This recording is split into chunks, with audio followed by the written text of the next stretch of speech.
कहानी कुलवंत सिंह बिरक की लिखी हुई है। ठट्ठी खारा पिंड अमृतसर तो नेड़े ही सी, पक्की सड़क ते जिस मौज विच मान सिंह जा रहा सी उस विच ते दूर दे पिंड भी नेड़े ही लगदे ने। इसलिए भावें शाम हो रही सी ते टांगे दे थके हुए घोड़े की चाल भी मट्ठी हो रही सी। उसनों कोई चिंता नहीं सी। मान सिंह छुट्टी ते आया होया एक फौजी सी। ठट्ठी खारा उसदे जार करम सिंह दा पिंड सी। जिन्नियां गूड़ियां जारियां फौज विच लगदियां ने होर किते नहीं लगदियां। पहलां तां ਉਹ ਦੋਵੇਂ ਆਪਣੇ ਰੈਜੀਮੈਂਟਲ ਸੈਂਟਰ ਵਿੱਚ ਇਕੱਠੇ ਰਹੇ ਤੇ ਹੁਣ ਇੱਕ ਬਟਾਲੀਅਨ ਵਿੱਚ ਬਰਮਾ ਫਰੰਟ ਤੇ ਲੜ ਰਹੇ ਸਨ। ਕਰਮ ਸਿੰਘ ਪਹਿਲਾਂ ਦਾ ਭਰਤੀ ਸੀ ਤੇ ਹੁਣ ਹੌਲਦਾਰੀ ਕਰਦਾ ਸੀ, ਪਰ ਮਾਨ ਸਿੰਘ ਅਜੇ ਮਸਾਂ ਨਾਇਕੀ ਤੱਕ ਹੀ ਅਪੜਿਆ ਸੀ। ਕਰਮ ਸਿੰਘ ਬਾਰੇ ਇੱਕ ਖਾਸ ਗੱਲ ਇਹ ਸੀ ਕਿ ਉਸ ਦੀ ਜੀਭ ਵਿੱਚ ਬੜਾ ਰਸ ਸੀ। ਪਿੰਡ ਦੇ ਕਈ ਹੋਰ ਮੁੰਡੇ ਵੀ ਫੌਜ ਵਿੱਚ ਸਨ। ਜਦੋਂ ਉਹ ਛੁੱਟੀ ਆਉਂਦੇ ਤਾਂ ਪਿੰਡ ਦੇ ਬੰਦਿਆਂ ਨਾਲ ਉਹਨਾਂ ਦੀ ਗੱਲ ਵਾਹਿਗੁਰੂ ਜੀ ਕੀ ਫਤਿਹ ਤੋਂ ਅੱਗੇ ਨਾ ਟੁਰਦੀ। ਪਰ ਜਦੋਂ ਕਰਮ ਸਿੰਘ ਪਿੰਡ ਆਉਂਦਾ ਤਾਂ ਖੂਹ 'ਤੇ ਨਹਾਉਣ ਵਾਲਿਆਂ ਦੀਆਂ ਭੀੜਾਂ ਵੱਧ ਜਾਂਦੀਆਂ। ਸਿਆਲ ਦੀ ਅੱਧੀ ਰਾਤ ਲੋਕ ਠੰਡੀ ਹੋ ਰਹੀ ਦਾਣੇ ਭੁੰਨਣ ਵਾਲੀ ਭੱਠੀ ਦੇ ਸੇਕ ਆਸਰੇ ਬੈਠੇ ਕਰਮ ਸਿੰਘ ਦੀਆਂ ਗੱਲਾਂ ਸੁਣਦੇ ਰਹਿੰਦੇ। ਪਿੱਛੇ ਰੈਜੀਮੈਂਟ ਵਿੱਚ ਉਸ ਦੀ ਰਾਈਫਲ ਦਾ ਨਿਸ਼ਾਨਾ ਬੜਾ ਮਸ਼ਹੂਰ ਸੀ। ਨਿਸ਼ਾਨਾ ਮਾਰਨ ਦੇ ਮੁਕਾਬਲਿਆਂ ਵਿੱਚ ਉਸ ਦੀ ਗੋਲੀ ਨਿਸ਼ਾਨੇ ਦੇ ਇਸ ਤਰ੍ਹਾਂ ਠੀਕ ਵਿਚਕਾਰੋਂ ਲੰਘਦੀ ਜਿਵੇਂ ਆਪ ਹੱਥ ਨਾਲ ਫੜ ਕੇ ਲੰਘਾਈ ਗਈ ਹੋਵੇ। ਹੁਣ ਲੜਾਈ ਵਿੱਚ ਉਸ ਦੇ ਪੱਕੇ ਨਿਸ਼ਾਨੇ ਨੇ ਕਈ ਦੂਰ ਲੁਕੇ ਹੋਏ ਤੇ ਦਰਖਤਾਂ ਦੇ ਟਾਹਣਿਆਂ ਜਿਹੇ ਦਿਸਦੇ ਜਾਪਾਨੀ ਡੇਗੇ ਸਨ। ਇਸ ਤਰ੍ਹਾਂ ਉਹ ਜਾਪਾਨੀ ਨਿਸ਼ਾਨਚੀਆਂ ਦੀਆਂ ਗੋਲੀਆਂ ਨਾਲ ਮਰੇ ਆਪਣੇ ਆਦਮੀਆਂ ਦੇ ਬਦਲੇ ਚੁਕਾਉਂਦਾ ਤੇ ਆਪਣੀ ਪਲਟਨ ਦਾ ਦਿਲ ਠੰਡਾ ਕਰਦਾ। ਜਿੱਥੇ ਮਸ਼ੀਨ ਗੰਨਾਂ ਦੀਆਂ ਗੋਲੀਆਂ ਦੀਆਂ ਬਾਛੜਾਂ ਨਿਸਫਲ ਜਾਂਦੀਆਂ ਉੱਥੇ ਕਰਮ ਸਿੰਘ ਦੀ ਇੱਕ ਗੋਲੀ ਕੰਮ ਸਵਾਰ ਦਿੰਦੀ ਸੀ। ਭਾਵੇਂ ਹੁਣ ਕਰਮ ਸਿੰਘ ਦੇ ਹੱਡ ਕੁਝ ਪੁਰਾਣੇ ਹੁੰਦੇ ਜਾਂਦੇ ਸਨ, ਪਰ ਜਦੋਂ ਜਿਮਨਾਸਟਿਕ ਦੇ ਡੰਡਿਆਂ ਤੇ ਖੇਡਾਂ ਕਰਦਾ ਤਾਂ ਵੇਖਣ ਵਾਲਿਆਂ ਨੂੰ ਇਸ ਤਰ੍ਹਾਂ ਲੱਗਦਾ ਜਿਵੇਂ ਉਸ ਨੂੰ ਕੋਈ ਭੂਤ ਚੰਬੜ ਗਿਆ ਹੋਵੇ। ਇੱਥੇ ਲੜਾਈ ਵਿੱਚ ਤੇ ਖੈਰ ਇਹ ਸਭ ਕੁਝ ਬੰਦ ਸੀ। ਹੋਰ ਵੀ ਬਹੁਤ ਕੁਝ ਬੰਦ ਸੀ। ਕਦੀ ਕਸੀਆਂ ਹੋਈਆਂ ਵਰਦੀਆਂ ਪਾ ਕੇ ਬੈਂਡ ਨਾਲ ਪੇਡ ਨਹੀਂ ਕੀਤੀ ਸੀ। ਕੋਈ ਬਾਜ਼ਾਰ ਨੇੜੇ ਨਹੀਂ ਸੀ ਜਿੱਥੇ ਮੁਫਤ ਪਾ ਸਕੇ। ਕਦੇ ਕੋਈ ਪਿੰਡ ਦਾ ਇਲਾਕੇ ਦਾ ਬੰਦਾ ਨਹੀਂ ਮਿਲਿਆ ਸੀ। ਇਸ ਕਰਕੇ ਜਦੋਂ ਮਾਨ ਸਿੰਘ ਦੀ ਛੁੱਟੀ ਦੀ ਵਾਰੀ ਆਈ ਤਾਂ ਕਰਮ ਸਿੰਘ ਬੜਾ ਔਖਾ ਹੋਇਆ ਸੀ। ਜੇ ਉਹਨੂੰ ਵੀ ਛੁੱਟੀ ਮਿਲ ਜਾਂਦੀ ਤਾਂ ਦੋਵੇਂ ਇਕੱਠੇ ਹੀ ਛੁੱਟੀਆਂ ਗੁਜ਼ਾਰਦੇ, ਫਿਰ ਇਕੱਠੇ ਹੀ ਮੁੜ ਆਉਂਦੇ। ਅੰਮ੍ਰਿਤਸਰੋਂ ਚੂੜਕਾਣਾ ਕਿਹੜਾ ਦੂਰ ਸੀ, 50 ਕੋਹਾਂ ਦੀ ਵਿੱਥ ਨਹੀਂ ਸੀ। ਭਾਵੇਂ ਪਹਿਲੇ ਨੂੰ ਮਾਝਾ ਦੂਸਰੇ ਨੂੰ ਬਾਰ ਆਖਦੇ ਸਨ। ਭਾਵੇਂ ਪਹਿਲਾ ਮੁੱਢ ਕਦੀਮਾ ਤੋਂ ਬਸਿਆ ਹੋਇਆ ਸੀ, ਦੂਸਰੇ ਨੂੰ ਚੰਗੀ ਤਰ੍ਹਾਂ ਜੰਮ ਕੇ ਬਸਿਆ ਅਜੇ ਥੋੜਾ ਚਿਰ ਹੀ ਹੋਇਆ ਸੀ। ਪਰ ਛੁੱਟੀ ਇਹਨਾਂ ਦਿਨਾਂ ਵਿੱਚ ਬੜੀ ਔਖੀ ਮਿਲਦੀ ਸੀ। ਕਦੀ ਕਿਸੇ ਨੂੰ ਇਸ ਤਰ੍ਹਾਂ ਲੜਾਈ ਵਿੱਚ ਬਹਾਦਰੀ ਦੇ ਤਗਮੇ ਕਦੀ ਹੀ ਕਿਸੇ ਨੂੰ ਮਿਲਦੇ। ਤੇ ਜਦੋਂ ਮਾਨ ਸਿੰਘ ਪਛਾਣ ਨੂੰ ਆਉਂਦੇ ਫੌਜੀ ਟਰੱਕ ਵਿੱਚ ਬੈਠਣ ਲੱਗਾ ਤਾਂ ਕਰਮ ਸਿੰਘ ਨੇ ਕਿਹਾ, ਸਾਡੇ ਘਰ ਵੀ ਹੁੰਦਾ ਆਮੀ ਤੂੰ। ਮੇਰੇ ਕੋਲੋਂ ਆਏ ਨੂੰ ਤੈਨੂੰ ਵੇਖਣਗੇ ਤਾਂ ਅੱਧਾ ਮੇਲ ਤਾਂ ਉਹਨਾਂ ਦਾ ਹੋ ਜਾਏਗਾ। ਫਿਰ ਉਹਨਾਂ ਕੋਲੋਂ ਆਏ ਨੂੰ ਤੈਨੂੰ ਮੈਂ ਵੇਖਾਂਗਾ, ਤੇਰੇ ਕੋਲੋਂ ਉਹਨਾਂ ਦੀਆਂ ਗੱਲਾਂ ਬਾਤਾਂ ਸੁਣਾਂਗਾ ਤਾਂ ਅੱਧਾ ਮੇਲ ਮੇਰਾ ਵੀ ਹੋ ਜਾਏਗਾ। ਫਿਰ ਆਪਣੇ ਇਲਾਕੇ ਵਿੱਚ ਉਸ ਦੀ ਦਿਲਚਸਪੀ ਵਧਾਉਣ ਲਈ ਉਸ ਪੁੱਛਿਆ, ਤੂੰ ਅੱਗੇ ਕਦੀ ਉੱਧਰ ਗਿਆ ਏ ਕਿ ਨਹੀਂ? ਨਹੀਂ, ਅੰਮ੍ਰਿਤਸਰ ਵਿੱਚੋਂ ਹੀ ਲੰਘਿਆ ਹਾਂ, ਪ੍ਰਾਂਤ ਦਾ ਕਦੀ ਨਹੀਂ ਗਿਆ। ਉੱਧਰ ਬੜੇ ਗੁਰਦੁਆਰੇ ਨੇ, ਤਰਨ ਤਾਰਨ, ਖਡੂਰ ਸਾਹਿਬ, ਗੋਇੰਦਵਾਲ, ਸਾਰੀ ਥਾਈ ਮੱਥਾ ਟੇਕ ਆਵੀਂ, ਨਾਲੇ ਸਾਡੇ ਘਰੇ ਹੋ ਆਵੀਂ।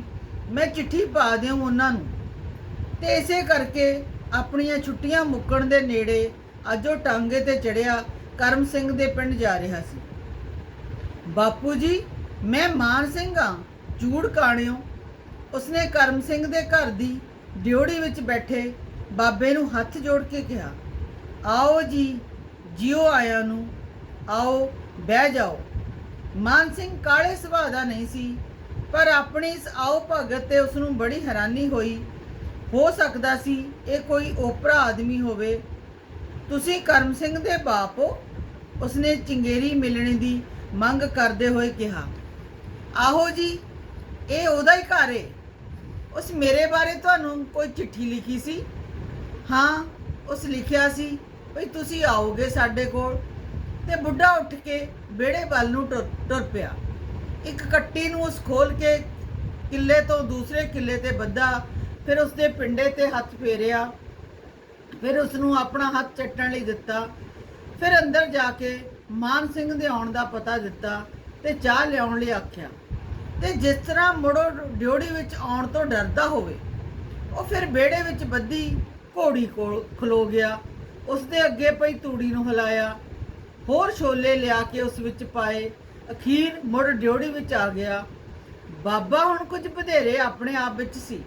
ਉਹ ਮਾਨ ਸਿੰਘ ਵੱਲ ਤੇ ਸੱਜੇ ਖੱਬੇ ਵੀ ਝਾਕ ਰਿਹਾ ਸੀ। ਜਸਵੰਤ ਸਿੰਘ ਕਿੱਥੇ ਵੇ? ਮਾਨ ਸਿੰਘ ਨੂੰ ਪਤਾ ਸੀ ਕਿ ਕਰਮ ਸਿੰਘ ਦੇ ਨਿੱਕੇ ਭਰਾ ਦਾ ਨਾਂ ਜਸਵੰਤ ਸਿੰਘ ਏ। ਹੁਣੇ ਆ ਜਾਂਦਾ ਏ ਚਰੀ ਦੀ ਗੱਡ ਲੈ ਕੇ। ਇੰਨੇ ਨੂੰ ਕਰਮ ਸਿੰਘ ਦੀ ਬੇਬੇ ਚਾਹ ਲੈ ਕੇ ਆ ਗਈ। ਬੇਬੇ ਜੀ ਸਤਿ ਸ੍ਰੀ ਅਕਾਲ। ਮਾਨ ਸਿੰਘ ਨੇ ਹੱਸਦੀਆਂ ਅੱਖਾਂ ਨਾਲ ਬੁੱਢੀ ਵੱਲ ਵੇਖਿਆ। ਬੁੱਢੀ ਦੇ ਹੋਂਠ ਕੁਝ ਕਹਿਣ ਲਈ ਫਰਕੇ, ਪਰ ਕੋਈ ਅੱਖਰ ਨਾ ਬਣ ਸਕਿਆ।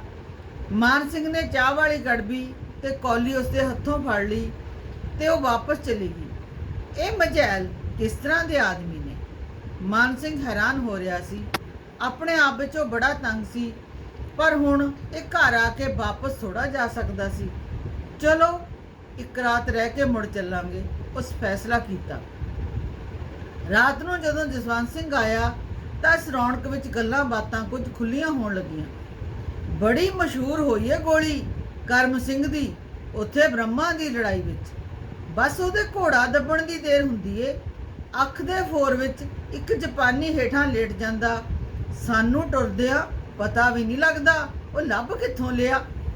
ਮਾਨ ਸਿੰਘ ਇੱਥੇ ਰੁਕ ਗਿਆ, ਇਸ ਉਮੀਦ ਤੇ ਕਿ ਉਹ ਸਾਰੇ ਬ੍ਰਹਮਾ ਦੀ ਲੜਾਈ ਦੀਆਂ ਬਹੁਤ ਸਾਰੀਆਂ ਗੱਲਾਂ ਪੁੱਛਣਗੇ। ਉਸ ਦਾ ਅੰਦਰ ਗੱਲਾਂ ਨਾਲ ਭਰਿਆ ਪਿਆ ਸੀ, ਪਰ ਇੱਥੇ ਤਾਂ ਕੋਈ ਸੁਣਦਾ ਹੀ ਨਹੀਂ ਸੀ। ਕੁਝ ਚਿਰ ਇਸ ਤਰ੍ਹਾਂ ਹੀ ਸੁਣ ਹੀ ਰਹੀ।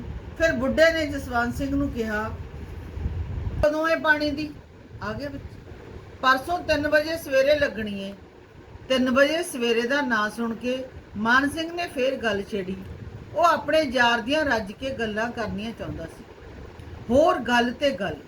ਕਰਮ ਸਿੰਘ ਪਹਿਰ ਰਾਤ ਉੱਠਣ ਤੋਂ ਤਾਂ ਬਚ ਗਿਆ। ਫੌਜ ਵਿੱਚ ਸਵੇਰੇ ਉੱਠਣ ਦਾ ਬੜਾ ਆਲਸ ਹੈ ਉਹਨੂੰ, ਸਾਰਿਆਂ ਤੋਂ ਪਿੱਛੋਂ ਉੱਠਦਾ ਹੈ ਉੱਥੇ। ਇਸ ਨਾਲ ਵੀ ਕਿਸੇ ਦਾ ਉਤਸ਼ਾਹ ਨਾ ਜਾਗਿਆ। ਫਿਰ ਰੋਟੀ ਆਈ। ਉਹਨਾਂ ਕਾਫੀ ਉਚੇਚ ਕੀਤਾ ਹੋਇਆ ਸੀ। ਨਾਲ ਨਾਲ ਜਸਵੰਤ ਉਹਨੂੰ ਰੋਟੀ ਖਾਂਦੇ ਨੂੰ ਪੱਖਾ ਚੱਲ ਰਿਹਾ ਸੀ। ਉਸ ਦਾ ਇਹ ਖਿਆਲ ਕਿ ਉਸ ਵੱਲ ਧਿਆਨ ਨਹੀਂ ਦੇ ਰਹੇ ਦਿਲੋਂ ਨਿਕਲ ਗਿਆ। ਰੋਟੀ ਖਾਂਦਿਆਂ ਖਾਂਦਿਆਂ ਕਰਮ ਸਿੰਘ ਦਾ ਨਿੱਕਾ ਜਿਹਾ ਮੁੰਡਾ ਟੁਰਦਾ ਟੁਰਦਾ ਮਾਨ ਸਿੰਘ ਦੀ ਮੰਜੀ ਕੋਲ ਆ ਗਿਆ। ਜੇ ਉਹ ਹੋਰ ਕਿਸੇ ਨਾਲ ਕਰਮ ਸਿੰਘ ਦੀਆਂ ਗੱਲਾਂ ਨਹੀਂ ਕਰ ਸਕਦਾ ਸੀ ਤਾਂ ਉਹਦੇ ਮੁੰਡੇ ਨਾਲ ਤਾਂ ਕਰ ਸਕਦਾ ਸੀ ਨਾ। ਮਾਨ ਸਿੰਘ ਨੇ ਉਸ ਨੂੰ ਕੁੱਛੜ ਚੁੱਕ ਲਿਆ। ਓਏ, ਆਪਣੇ ਬਾਪੂ ਕੋਲ ਚੱਲਣਾ ਹੀ? ਜਾਣਾ ਹੀ ਤਾਂ ਚੱਲ ਮੇਰੇ ਨਾਲ। ਬੜਾ ਮੀਂਹ ਪੈਂਦਾ ਏ ਉੱਥੇ, ਪਾਣੀ ਵਿੱਚ ਤੁਰਿਆ ਫਿਰੀ। ਮਾਨ ਸਿੰਘ ਦੀ ਇਹ ਗੱਲ ਬਾਪੂ ਨੂੰ ਸੂਲ ਵਾਂਗ ਚੁਭੀ। ਆ ਫੜ ਲੈ ਮੁੰਡੇ ਨੂੰ, ਉਧਰ ਰੱਖ, ਰੋਟੀ ਦਾ ਖਾ ਲੈਣ ਦਿਆ ਕਰੋ ਆਰਾਮ ਨਾਲ। ਬਾਪੂ ਨੇ ਜਰਾ ਤੇਜ਼ ਹੋ ਕੇ ਕਿਹਾ। ਬੇਬੇ ਆ ਕੇ ਮੁੰਡਾ ਚੁੱਕ ਕੇ ਲੈ ਗਈ। ਹੁਣ ਤੇ ਘਰ ਦੀ ਹਵਾ ਵਿੱਚ ਮਾਨ ਸਿੰਘ ਨੂੰ ਸਾਹ ਲੈਣਾ ਵੀ ਔਖਾ ਹੋ ਰਿਹਾ ਸੀ। ਇੱਧਰ ਦਾ ਪੈਂਡਾ ਮੁਕਾ ਕੇ ਉਸਦਾ ਛੇਤੀ ਛੇਤੀ ਮੁੜਨ ਨੂੰ ਜੀ ਕਰਦਾ ਸੀ। ਉਸ ਆਪਣੇ ਅਗਲੇ ਦਿਨ ਦੇ ਚੱਕਰ ਬਾਰੇ ਪੁੱਛ ਗਿੱਛ ਆਰੰਭੀ। ਇੱਥੋਂ ਤਰਨਤਾਰਨ ਕਿੰਨਾ ਏ?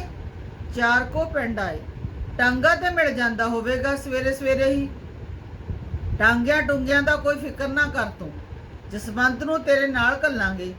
ਦੋਵੇਂ ਭਰਾ ਇਕੱਠੇ ਹੀ ਮੱਥਾ ਟੇਕ ਆਏ ਉਹ ਸਾਰੇ। ਇਸ ਗੱਲ ਤੇ ਮਾਨ ਸਿੰਘ ਰਾਜੀ ਸੀ। ਜਸਵੰਤ ਐਡਾ ਘੁੱਟਿਆ ਹੋਇਆ ਬੰਦਾ ਨਹੀਂ ਸੀ, ਪਰ ਮਾਨ ਸਿੰਘ ਦੇ ਨਾਲ ਟੁਰਦਿਆਂ ਤੇ ਉਹ ਵੀ ਕੁਝ ਘੁੱਟਿਆ ਹੀ ਗਿਆ। ਜਿਹੜੇ ਜਾਣੂ ਬੰਦੇ ਉਹਨੂੰ ਰਾਹ ਵਿੱਚ ਮਿਲਦੇ, ਉਹ ਉਹਨਾਂ ਨੂੰ ਦੂਰੋਂ ਹੀ ਫਤਿਹ ਬੁਲਾ ਕੇ ਅਗਾਂਹ ਟੁਰ ਪੈਂਦਾ। ਭਾਵੇਂ ਮਾਨ ਸਿੰਘ ਦਾ ਜੀ ਕਰਦਾ ਸੀ ਕਿ ਆਪ ਖਲੋ ਕੇ ਲੋਕਾਂ ਨਾਲ ਗੱਲਾਂ ਬਾਤਾਂ ਕਰੇ। ਉਹਨੇ ਕਿਹੜਾ ਰੋਜ਼-ਰੋਜ਼ ਇਸ ਪਾਸੇ ਆਉਣਾ ਸੀ। ਕਰਮ ਸਿੰਘ ਨੇ ਬੜਾ ਜਸ ਖੱਟਿਆ ਏ ਫੌਜ ਵਿੱਚ। ਤੂੰ ਕਿਉਂ ਨਾ ਫੌਜ ਵਿੱਚ ਗਿਆ? ਮਾਨ ਸਿੰਘ ਨੇ ਫਿਰ ਕਰਮ ਸਿੰਘ ਨੂੰ ਅੱਗੇ ਲੈ ਆਂਦਾ। ਜਸਵੰਤ ਇੱਕਦਮ ਇਕੱਠਾ ਹੋ ਗਿਆ, ਜਿਵੇਂ ਕੋਈ ਚੋਰੀ ਕਰਦਾ ਫੜਿਆ ਜਾਂਦਾ। ਕੁਝ ਠਹਿਰ ਕੇ ਉਸਨੇ ਕਿਹਾ, ਇੱਕ ਥੋੜਾ ਹੈ ਫੌਜ ਵਿੱਚ, ਚਰੀਆਂ ਕਮਾਦ ਕਿੱਡੇ ਕਿੱਡੇ ਹੋ ਗਏ ਨੇ ਆਪਣੇ ਵੱਲ। ਇੱਕ ਚਰੀ ਦੀ ਪੈਲੀ ਕੋਲੋਂ ਲੰਘਦਿਆਂ ਜਸਵੰਤ ਨੇ ਗੱਲ ਚਲਾਈ, ਬੰਦੇ ਬੰਦੇ ਜਿੱਡੇ ਖੜੇ ਨੇ। ਪਰ ਉਸਦਾ ਦਿਲ ਇਸ ਗੱਲ ਵਿੱਚ ਨਹੀਂ ਸੀ। ਉਹ ਤੇ ਆਪਣੇ ਯਾਰ ਦੀਆਂ ਗੱਲਾਂ ਕਰਨੀਆਂ ਚਾਹੁੰਦਾ ਸੀ। ਪਿੰਡ ਮੁੜ ਕੇ ਮਾਨ ਸਿੰਘ ਪਛਾਣ ਜਾਣ ਦੀਆਂ ਸਲਾਹਾਂ ਵਿੱਚ ਸੀ। ਅੰਮ੍ਰਿਤਸਰੋਂ ਰਾਤ ਦੀ ਗੱਡੀ ਚੜ੍ਹ ਕੇ ਉਹ ਸਵੇਰ ਵੇਲੇ ਪਿੰਡ ਅੱਪੜ ਸਕਦਾ ਸੀ। ਭਾਵੇਂ ਆਪਣੇ ਥਾਈਂ ਸਾਰਿਆਂ ਨੇ ਉਸ ਲਈ ਕਾਫੀ ਉਚੇਚ ਕੀਤੀ ਸੀ, ਪਰ ਉਸ ਨੂੰ ਇਸ ਫੇਰੇ ਦੀ ਉਮੀਦ ਤੋਂ ਬਹੁਤ ਘੱਟ ਸਵਾਦ ਆਇਆ ਸੀ। ਇਸ ਵੇਲੇ ਵੀ ਅੰਦਰ ਉਸ ਲਈ ਚਾਹ ਤਿਆਰ ਹੋ ਰਹੀ ਸੀ। ਡਿਉੜੀ ਵਿੱਚ ਉਹ ਇਕੱਲਾ ਹੀ ਸੀ। ਸਾਹਮਣੇ ਗਲੀ ਵਿੱਚ ਝੋਲਾ ਗਲ ਵਿੱਚ ਲਮਕਾਈ ਡਾਕੀਆ ਟੁਰਿਆ ਆਉਂਦਾ ਸੀ। ਪਹਿਲਾਂ ਤਾਂ ਇਸ ਤਰ੍ਹਾਂ ਲੱਗਾ ਜਿਵੇਂ ਉਹ ਟੁਰਦਾ ਟੁਰਦਾ ਸਿੱਧਾ ਹੀ ਅੱਗੇ ਲੰਘ ਜਾਵੇਗਾ, ਪਰ ਫਿਰ ਉਹ ਡਿਉੜੀ ਵਿੱਚ ਆ ਕੇ ਮੰਜੀ ਤੇ ਬੈਠ ਗਿਆ। ਕੀ ਲਿਆਇਓ? ਲਿਆਉਣਾ ਕੀ ਏ? ਆ ਪੈਨਸ਼ਨ ਆਈ ਏ ਵਿਚਾਰੇ ਕਰਮ ਸਿੰਘ ਦੀ। ਕਰਮ ਸਿੰਘ ਦੀ ਪੈਨਸ਼ਨ? ਕਰਮ ਸਿੰਘ ਮਾਰਿਆ ਗਿਆ? ਬਾਦਸ਼ਾਹੋ, ਸਾਰਾ ਇਲਾਕਾ ਤਰਾਸ ਪਿਆ ਕਰਦਾ ਏ ਤੇ ਤੁਸੀਂ ਉਹਦੇ ਘਰ ਬੈਠੇ ਪੁੱਛਦੇ ਹੋ ਕਰਮ ਸਿੰਘ ਮਾਰਿਆ ਗਿਆ ਏ। ਚਿੱਠੀ ਆਇਆ ਤੇ ਅੱਜ 15 ਦਿਨ ਹੋ ਗਏ ਨੇ। 2 ਕੁ ਵਾਰ ਮਾਨ ਸਿੰਘ ਦਾ ਸਾਹ ਕਾਲਾ ਜਿਹਾ ਆਇਆ। ਸਿਰ ਤੇ ਨੱਕ ਤੋਂ ਉਤਲੇ ਹਿੱਸੇ ਦੀ ਇੱਕ ਮੁੱਠ ਜੀ ਮਿੱਟੀ ਗਈ ਤੇ ਫਿਰ ਅੱਖਾਂ ਰਾਹੀਂ ਪਾਣੀ ਨੁਚੜਨ ਲੱਗਾ